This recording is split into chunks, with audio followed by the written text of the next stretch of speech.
This conference will now be recorded. हाँ जी, following is the summarized trial balance of Umar Traders for the year ended 30th June 21. Property plant and equipment और उसकी accumulated depreciation, फिर inventory, फिर trade debtors, फिर prepayments, bank deposit, bank current account. Bank deposit हमारा non current asset होता है, bank current account हमारा current account रहता है। ड्राइंग्स, कॉस्ट ऑफ सेल, उसने हमें कॉस्ट ऑफ सेल अगर दे दी है तो इसका मतलब ये हुआ कि ये जो इन्वेंट्री है ये क्लोजिंग स्टॉक है। ओके होगी बात? उसने हमें कॉस्ट ऑफ सेल दे दी है तो फिर जो इन्वेंट्री गिवन होगी वो क्या होगी? Closing stock. फिर उसके बाद ऑपरेटिंग एक्सपेंस है, फाइनेंशियल चार्जेस हैं, provision for doubtful debt, capital, long term loan, trade debtors, accruals and sales. लो जी, एडजस्टमेंट पढ़ते जाते हैं। कहता है during the physical inventory count carried at 30th June following matters were noted for which nothing has been recorded in the books। कहता है ये चीजें हमने रिकॉर्ड नहीं की। तीन चीजें। पहली चीज, goods having cost and selling price, ये कॉस्ट है, ये selling price, respectively withdraw by the owner for his personal use.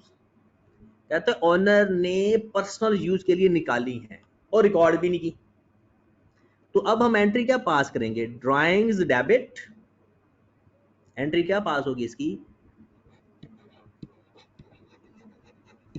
Drawings debit हो जाएंगी और परचेजेस क्रेडिट हो जाएंगी। अब परचेजेस तो नहीं होगी क्योंकि परचेज तो कॉस्ट ऑफ सेल फाइंड की हुई है, तो फिर हम क्या लिख देंगे? Cost of sale. Drawings debit, और लिखते भी हमेशा कॉस्ट वैल्यू से हैं, ड्राइंग्स कभी सेल वैल्यू से नहीं आती। ड्राइंग्स कभी भी सेल वैल्यू से नहीं आती, हमेशा कॉस्ट पे आती है। तो हम ड्राइंग्स को डेबिट कर देंगे, कॉस्ट ऑफ सेल को क्रेडिट कर देंगे। तो अब क्या करेंगे? ड्राइंग्स में जाकर प्लस हो जाएगा 4.2 और कॉस्ट ऑफ सेल क्रेडिट हो रहा है, इसका मतलब है कॉस्ट ऑफ सेल कम हो रही है, तो माइनस कर देंगे 4.2। और आप देख लें उसी साइड पर एक दफा प्लस हो जाएगा, उसी साइड पर एक दफा माइनस हो जाएगा, तो कोई फर्क नहीं आना। सेकंड कहता है goods costing 14 million were found damaged and would be sold 90% of the purchase cost after incurring a rectification cost 1.9 million। कहता है पता चला कि जिस गुड्स जिनकी कॉस्ट 14 मिलियन है और हमने अपने स्टॉक को कॉस्ट पे रखा होता है, उसकी कॉस्ट 14 है, उसकी एनआरवी कितनी है? कहता है would be sold 90% of the purchase cost. कितने की सेल होनी है? 14 का 90%, कितना आएगा? 14 का 90% देखो कितना आ रहा है?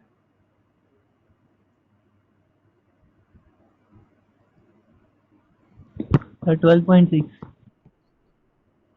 12.6। कहता है इतने का वो बिक सकता है और इसके ऊपर 1.9 मिलियन कॉस्ट भी आनी है। तो एनआरवी के लिए जितने का सेल होता है उसमें से कॉस्ट भी माइनस करनी है। तो 12.6 माइनस 1.9 करें, कितना आ गया? 10.7 10.7। लो जनाब, तो हमारा एनआरवी लॉस आया या नहीं? हमने कॉस्ट 14 पे लिखी हुई है लेकिन हमें लिखना किस पे चाहिए था? 10.7 पे। तो बताओ एनआरवी लॉस कितना आ गया? हाँ जी बताया जरा, एनआरवी लॉस कितना आया? 3.3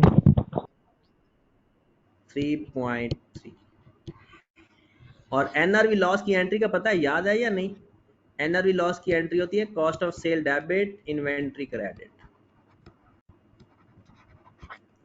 3.3। एनआरवी लॉस की एंट्री पता है ना? एनआरवी लॉस की एंट्री होती है cost of sale to inventory, cost of sale to inventory. तो कॉस्ट ऑफ सेल डेबिट हो रहा है तो कॉस्ट ऑफ सेल में प्लस हो जाएगा 3.3,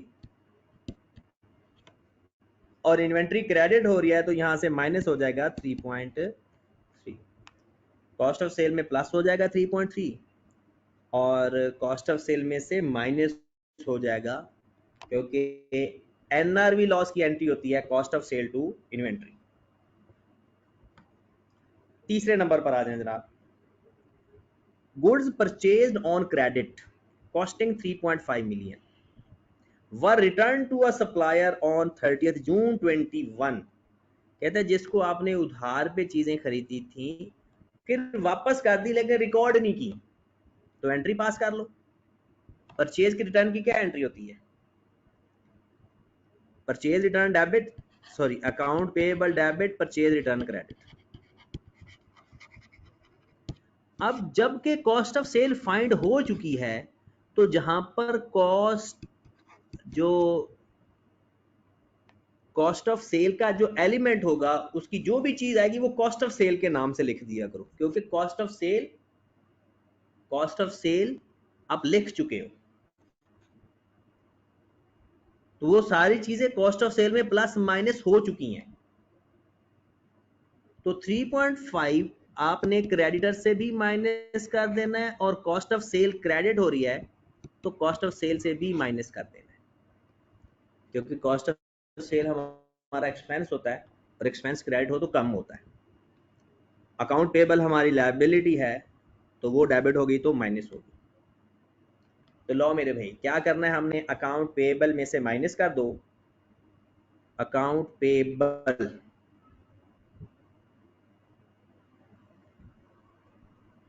ये मुझे लगता है ट्रेड डेटर्स नहीं है, ट्रेड क्रेडिटर्स हैं,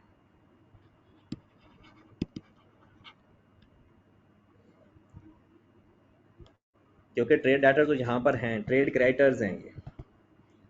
तो 3.5 यहाँ से माइनस कर दो क्रेडिटर में से,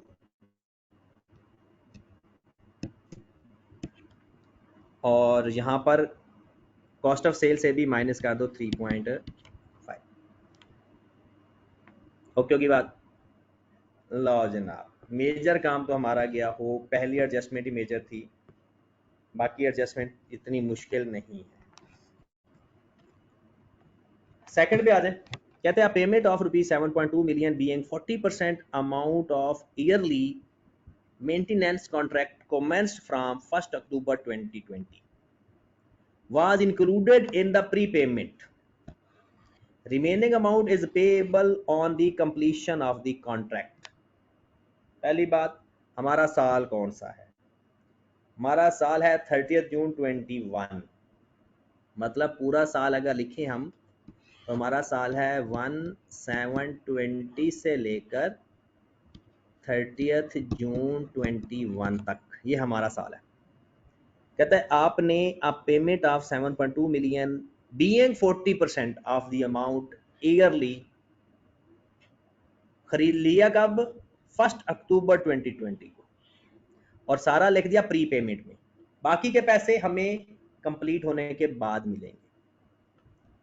पहली तो बात बताएं कि ये जो 7.2 है ये 40% है,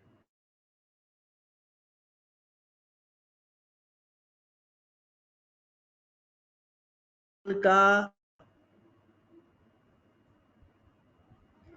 7.2 मिलियन हम पे कर चुके हैं, बनता कितना है पूरे 12 महीनों का? देखें कितना बनता है, कितना बनता है?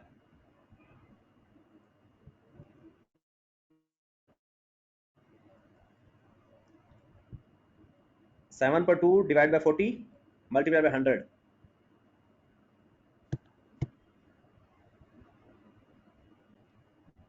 कोई कर रहा है?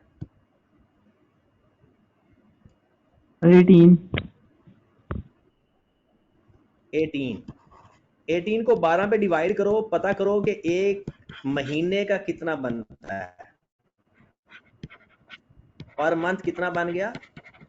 1.5 1.5। अब 1.5 देखते हैं कि हमारा इसमें कितना बनता है, हमारा कितना बनता है और एडवांस या पेएबल कितना है। देखिएगा जरा, 1 अक्टूबर 2020 को स्टार्ट हुआ, 9 मंथ हमारे बनते हैं, तो 9 मंथ का कितना बनता है? 9 मल्टीप्लाइड बाय 1.5 जरा करिएगा, 9 multiplied by 1.5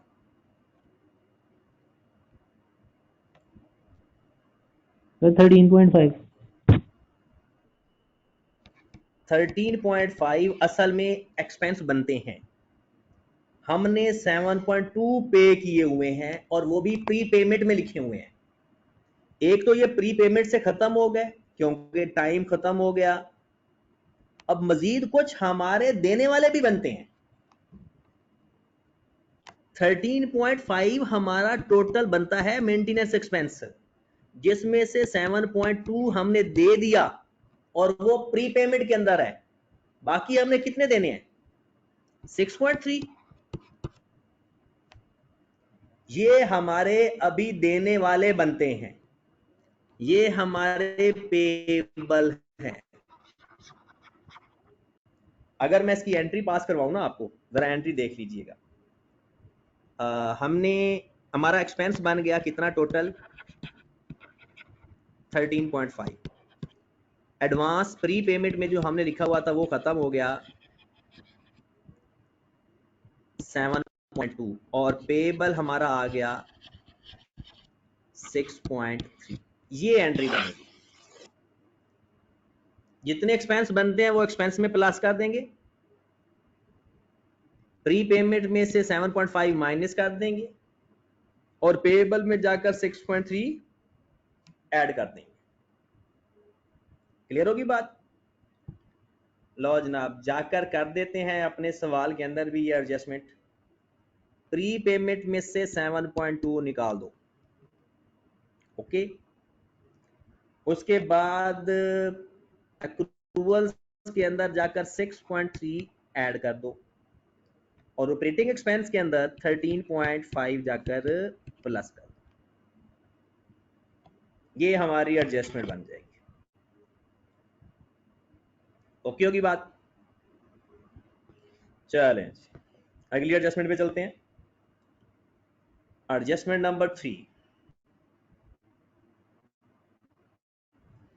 the bank deposit account was opened 1st October 2020 for 1.5 years, 1.5 साल के लिए। ये बड़ा इंटरेस्टिंग है। At the rate of 12% per annum, मतलब 1 अक्टूबर में हमने ओपन किया है ना, तो ये अब नॉन करंट एसेट नहीं रहेगा बल्कि करंट एसेट में कन्वर्ट हो जाएगा, क्योंकि 9 महीने तो खत्म हो जाएंगे, अगले साल हम सारे पैसे निकलवा लेंगे। तो ये जो डिपॉजिट अकाउंट हमने लिखा था नॉन करंट एसेट, ये नॉन करंट एसेट नहीं रहेगा, ये रहेगा करंट एसेट। और 1.5 साल के लिए तो ओपन करवाया है, जिसमें से 9 महीने तो हमारे साल के अंदर ही गुजर जाएंगे, बाकी बचेंगे 6 महीने। ओके, कहता है interest is credited every 6 month, हर 6 महीने बाद इंटरेस्ट मिल जाता है। Interest received was credited to sale account, ये बड़ा मजे का काम है। कहता है जो इंटरेस्ट आपको मिला है ना, वो आपने सेल के अंदर लिख दिया है, गलत किया है। वो इंटरेस्ट जो मिलता है वो इंटरेस्ट में लिखते हैं, इनकम में लिखते हैं, सेल के अंदर नहीं लिखते। तो लो मेरे भाई, पहले तो इसका इंटरेस्ट और निकालते हैं ना। 12% रेट है और डिपॉजिट अकाउंट है 40। देखिएगा जरा, 40 मल्टीप्लाइड बाय 12% मल्टीप्लाइड बाय 6/12, पहले ये करो, फिर 40 मल्टीप्लाइड बाय 12% मल्टीप्लाइड बाय 3/12, ये भी करो। पहले 6% करो जरा, कितना आता है?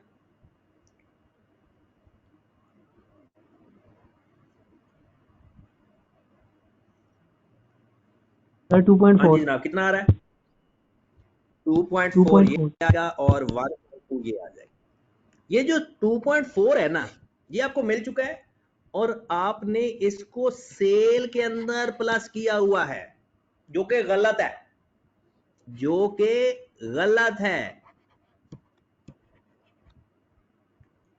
और ये तो हमारा अभी रिसीवेबल है क्योंकि 6 महीने का मिला है, हर 6 महीने बाद मिलता है।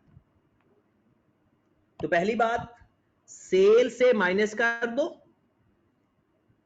और सेल को वापस डेबिट कर दो। सेल कम करोगे तो 2.4 से सेल को माइनस कर दो और इनकम में जाकर लिख दो। डन। और इसका क्या करेंगे जो अभी मिला ही नहीं, interest receivable debit, interest income credit.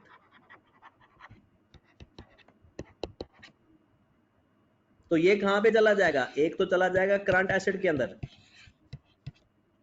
और ये चला जाएगा इनकम के अंदर, ऐड हो जाएगा। लो जनाब, जो सेल में गलत प्लस किया हुआ है वो वहां से निकाल के इनकम में लिखो और जो अभी लिखना है वो भी लिखो। तो कहां पर लिखेंगे जरा देखिएगा। सेल में से तो 2.4 माइनस करो ना, और एक अदर इनकम का कॉलम बनाओगे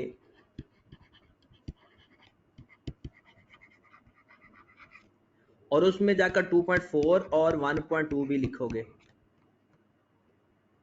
ये जो 1.2 है ये रिसीवेबल है, ये 1.2 क्या है, ये रिसीवेबल है। तो ये भी करंट एसेट में जाकर अदर रिसीवेबल के नाम से 1.2 लिख देना। अदर रिसीवेबल के नाम से 1.2 जाकर लिख देना, या प्रीपेड के अंदर भी लिख सकते हो। वैसे प्रीपेड और अदर रिसीवेबल के नाम से आप लिख सकते हो। और जनाब सेल से माइनस होकर इनकम में भी आ गया और जो 1.2 अभी हमें नहीं मिला वो भी हमने इनकम में लिख दिया और रिसीवेबल में भी लिख दिया। चलें जनाब, ये जो क्वेश्चन नंबर 4 है, पॉइंट नंबर 4 है, ये आपकी बीआरएस है, सारी की सारी बीआरएस है। ये बीआरएस की तरह सवाल हल करना है हमने, बीआरएस की तरह सवाल हल करना है जी। वो कहता था trial balance for the bank current account presented balance prior to reconciliation. कहता है वो बैलेंस गलत है। रिकंसिलिएशन से पहले का मतलब होता है कि वो बैलेंस सही नहीं है। Upon comparison it was discovered that, कहता है बाद में हमें पता चला क्या क्या। कहता है cheque 3.5 million deposited into the bank were not credited. पहले बात कि जो आपके पास वो बैंक का बैलेंस नजर आ रहा है ना वो तो ले आओ जरा। ये करंट अकाउंट में 8.3 लिखा हुआ है,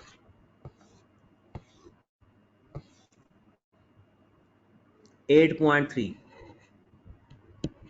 और ये क्रेडिट बैलेंस है क्योंकि बैंक स्टेटमेंट क्या है, और बैंक स्टेटमेंट में जो एसेट हमारा होता है वो क्रेडिट होता है। बैंक के पॉइंट ऑफ व्यू से तो लायबिलिटी होती है लेकिन हमारे पॉइंट ऑफ व्यू से वो एसेट होता है। वो कहता है कि वो बैंक स्टेटमेंट से हमने देखकर लिख लिया था। क्या लिखा हुआ है, the figure in the trial balance for the bank account represent balance prior to the reconciliation with bank statement. नहीं, बैंक स्टेटमेंट का नहीं है बैलेंस। कहते हैं हम with the bank cash book का ही है, कहते हैं, लेकिन वो बैंक स्टेटमेंट के साथ अभी रिकंसाइल नहीं किया। 8.3 वो कहते हैं एनपी कहां पर लिखते हैं, 3.1 as per standing instruction to the bank quarterly office rent 31 August 21 amounting was debited. Standing order कहते हैं 31 अगस्त 2021 तक था कि आपने क्वार्टरली रेंट पे करना है, वो हमने अभी तक नहीं लिखा हुआ। तो अब लिखेंगे तो 4.2 क्रेडिट कर देंगे। इसका मतलब है हमने रिकॉर्ड रेंट भी नहीं किया होगा, तो बैंक में से माइनस कर देंगे और रेंट में जाकर ऐड कर देंगे। फिर अगली बात, बैंक चार्जेस 0.2, बैंक चार्जेस भी क्या लिखेंगे, एक्सपेंस में लिखेंगे और बैंक में से माइनस कर देंगे। लास्ट कहते हैं cheque of rupees 0.9 million were returned by the bank cheque dishonour. This cheque was received from the customer net of 10% settlement discount. लो जनाब, ये वो सेटलमेंट डिस्काउंट वाली बात भी आ गई. चेक डिसऑनर हुआ है, account receivable debit, bank credit. Bank तो 0.9 से क्रेडिट होगा, बट अकाउंट रिसीवेबल जब डेबिट होगा वो 0.9 से नहीं होगा, वो होगा 0.9 डिवाइड बाय 90 मल्टीप्लाइड बाय 100 से, 1 से. भला क्यों? क्योंकि जब अकाउंट रिसीवेबल हमने रिवर्स किए थे तो नेट ऑफ डिस्काउंट किए थे, तो अब तो डिस्काउंट मिला ही नहीं, तो डिस्काउंट अलाउड डेबिट कर देंगे या सेल्स को डेबिट कर देंगे 0.1 से. लो जनाब, बैंक को क्रेडिट कर दो 0.9 से, बैंक को क्रेडिट कर दो 0.9 से, अकाउंट रिसीवेबल में जाकर प्लस कर दो 1 से, और सेल में से माइनस कर दो 0.1 से. ये जो एनपी होता है ना, ये हम कैश बुक में लिखते ही नहीं होते, इसको छोड़ दो, एनपी को छोड़ दो, बाकी तीनों बैंक से जो एडजस्ट हो रही हैं बैंक में लेकर बाकी जिस जिस जगह जा रही है वैसे लिखो. तो लो जनाब, जी पहले तो रेंट लिखो, 4.2 का रेंट ऑपरेटिंग एक्सपेंस के अंदर. सर 4.2 इसमें ऐसी जगह जी. सर ये रेंट हम क्वार्टरली दे रहे हैं तो ये 31 अगस्त तक है, हाँ जी, एक मंथ का बनता है, तो एक हमारा मंथ का नहीं बनता क्या, ये जो रेंट है हम क्वार्टरली दे रहे हैं तो एक मंथ का नहीं बनता. 31 अगस्त का, तो क्या 1 अगस्त का महीना हो गया, 1 जुलाई का और 1 जून का, सर ठीक हम है तो ना. जून की बना अब रहे ऐसा हैं. करो, हाँ जी, अब ऐसा करो ना, 4.2 को 3 पे डिवाइड करो, करो जरा, और 1 से मल्टीप्लाई करो, कितना बनता है एक महीने का? 1.4. 1.4 1.4 एक्सपेंस है और 2.8 प्रीपेड है, क्योंकि बैंक से तो हमने पे कर दिया है ना. 1.4 एक्सपेंस है, 2.8 प्रीपेड है, बैंक से हमने पे कर दिया है, तो बैंक से तो पूरा 4.2 ही माइनस होगा, क्योंकि बैंक से तो हमने पे, बैंक ने आपका 4.2 पे किया है, बट एक्सपेंस में आ जाएगा, एक्सपेंस में 1.4 प्लस होगा और 2.8 प्री पेमेंट में चला जाएगा. यानी इस 4.2 में से 1.4 एक्सपेंस में चला जाएगा, जो एक महीने का हमारा एक्सपेंस बनता है. 2.8 प्री पेमेंट में चला जाएगा, क्योंकि बैंक ने तो पे कर दिया है. उसके बाद है बैंक चार्जेस. बैंक चार्जेस कितने हैं जनाब? 0.2. अब जरा देखिएगा, 0.2 फाइनेंशियल चार्जेस में 0.2 प्लस कर दें और बैंक में से 0.2 माइनस कर दें, और उसके बाद वो चेक डिसऑनर 0.9, बैंक में से 0.9 माइनस हो जाएगा. अकाउंट रिसीवेबल में कितना प्लस होगा? 1. अकाउंट रिसीवेबल में 1 प्लस होगा.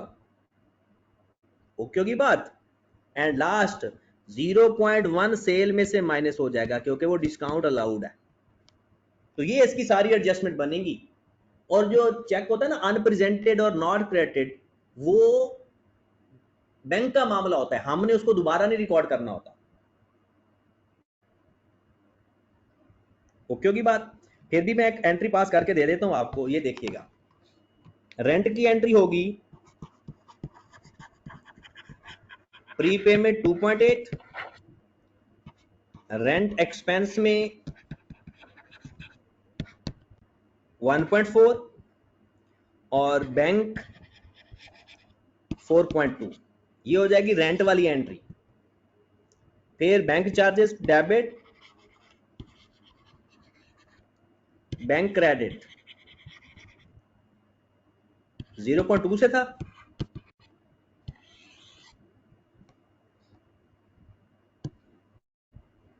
हाँ जी 0.2 ही था। और एक एंट्री होगी हमारी वो डिस्काउंट वाली, अकाउंट रिसीवेबल डेबिट 1 से, सेल्स या डिस्काउंट अलाउड डेबिट 0.1 से, और बैंक क्रेडिट 0.9 से। नहीं ये यहाँ पर गलती नजर आ रही है मुझे, क्योंकि ये बैलेंस नहीं हो रहा। ये बैंक डेबिट होगा। बैंक डेबिट होगा, बैंक डेबिट नहीं होगा, बैंक ने तो क्रेडिट होना है ना, चेक डिसऑनर हुआ है, चेक डिसऑनर हुआ है। सर ये हमने सेल पे बैंक को होगा। 0.9 से डेबिट किया था। देखिए ना, जब हमें पैसे मिले थे हमने बैंक को डेबिट किया था 0.1 से और 0.9 से, अकाउंट रिसीवेबल को क्रेडिट किया था। ये सॉरी, ये सेल्स डिस्काउंट रिवर्स करेंगे, डिस्काउंट रिवर्स करेंगे, सॉरी डिस्काउंट रिवर्स करेंगे, क्योंकि पहले तो डिस्काउंट अलाउड लिखा था ना, और जब पैसे आए गए थे तो हमने एंट्री ये पास की होगी ना 0.1 और अकाउंट रिसीवेबल 1 से। अब वो पूरी एंट्री रिवर्स करेंगे, जहां पर सेल लिखा हुआ है यहाँ डिस्काउंट अलाउड भी लिख सकते हैं। हाँ जी, इसको दोबारा यहाँ पर सॉरी सेल में प्लस करो, सेल में प्लस करो 0.1, तो दोनों साइड का डिफरेंस भी बराबर आना चाहिए ना। ठीक होगी बात। चलें आगे चलते हैं। सर ये 3.1 कहाँ जाएगा? कौन सा 3.1 क्या? उसका कुछ भी नहीं करना, क्योंकि वो बीआरएस का एलिमेंट है, और बीआरएस वो बीआरएस बैंक का मामला होता है, हमारा मामला नहीं होता।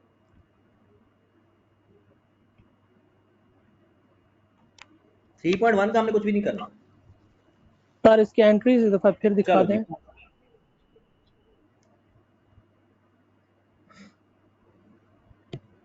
कौन सी एंट्री? ये देख लो, तीनों एंट्री इधर ही हैं।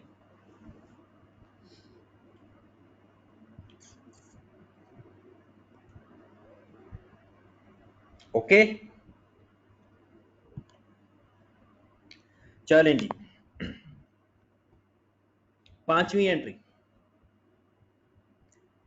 प्लान तो मेरा यही था कि आज लास्ट क्वेश्चन मैं आपको समझाऊं, बाकी आप खुद करो, बट एक सवाल ऐसा है जो मुझे करवाने की जरूरत है, वो मैं लाजमी करवाऊंगा। तो कल फिर आप लोग मेंटली तौर पर इस तरह से बैठना कि जो मैंने सवाल करवाना है आपने उसी वक्त ही सीखना है बस। वो एक सवाल मैं आपको करवा दूंगा और भी, ठीक है, एक सवाल मैं और भी आपसे डिस्कस कर दूंगा, बल्कि अब अगर अभी टाइम हुआ तो अभी हम वो सवाल कर लेते हैं, वो ढूंढ के ना वो अभी सवाल कर लेते हैं।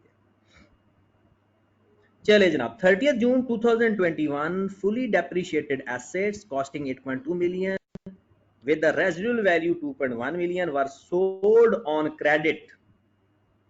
ये अब हमारे सिलेबस में नहीं है, इसको काट दो, ये अब सेल करना हमारे सिलेबस में नहीं है, सेल करना हमारे सिलेबस में नहीं है, इसको काट दो। 6 एडजस्टमेंट पे आ जाओ।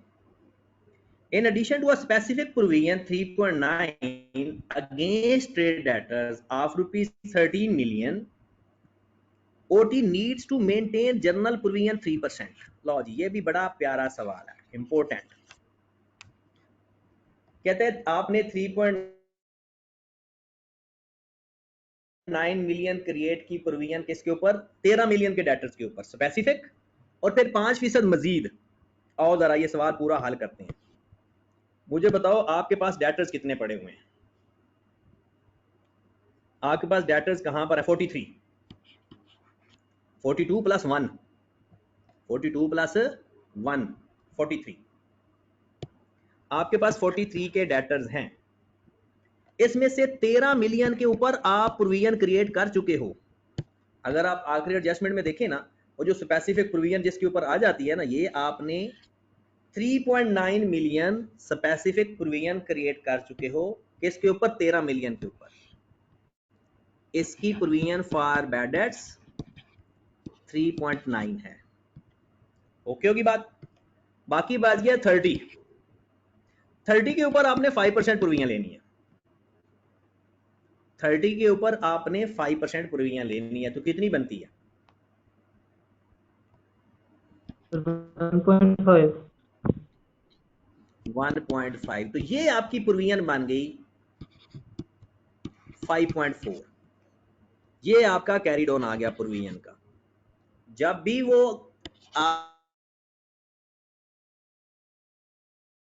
आपने उसको अलग रखना होता है और उसके बाद फिर जर्नल प्रोविजन भी लेनी होती है।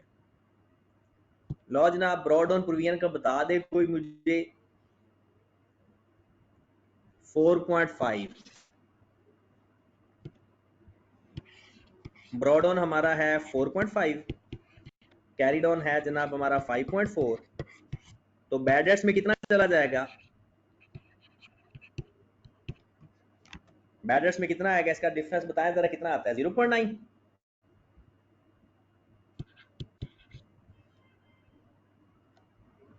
ये हमारा है एक्सपेंस और ये डेटर से माइनस हो जाएगा। हमारे डेटर टोटल कितना है पता है? 43 हैं। 43 में से 5.4 माइनस होके और ये 0.9 एक्सपेंस में चला जाएगा। बस मैं लिख देता हूं आपको, डेटर में से माइनस हो जाएगी प्रोविजन 4.5 और बैड डेट्स में मतलब के एक्सपेंसेस के अंदर ऐड हो जाएगा 0.9। लो जी, हमारा सवाल खत्म हो गया। क्लियर होगी बात? ये सवाल भी बड़ा अच्छा सवाल था। एक और सवाल है, वो मैं देख रहा हूं कि अगर वो मुझे अभी मिल जाता है तो मैं करवा देता हूं। सर डेटर से ये सवाल आप 5.4 खुद नहीं कर माइनस सकते हो, ये इतना मुश्किल नहीं है। 5.4 ही होगा जो कैरिड ऑन है। कैरिड ऑन 5.4 ही माइनस होगा। Sorry, 5 carried on he minus होगा। 5.4 कैरिड ऑन ही माइनस होगा। ये 10वां सवाल हमने कल कर लिया था और ये क्वेश्चन नंबर, लो जनाब, ये सवाल है इम्पोर्टेंट है बहुत ज्यादा, इसको भी कर ही लेते हैं। एनर्जी है ना अभी ये सवाल करने की?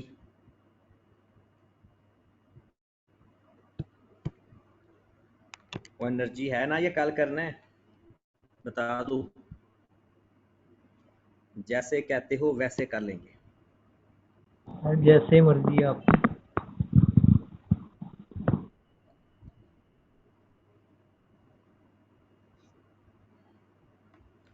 चलें ठीक है, फिर ये आप सवाल करो। कल मैं ना वो जो एक सवाल रह गया है ना वो मैं कल करवा दूंगा। ठीक है, ठीक होगी बात? चलें जी, मैं ना इसके सोल्यूशन भी आपसे शेयर कर दूंगा। ठीक है, ओके जी, अल्लाह हाफिज़।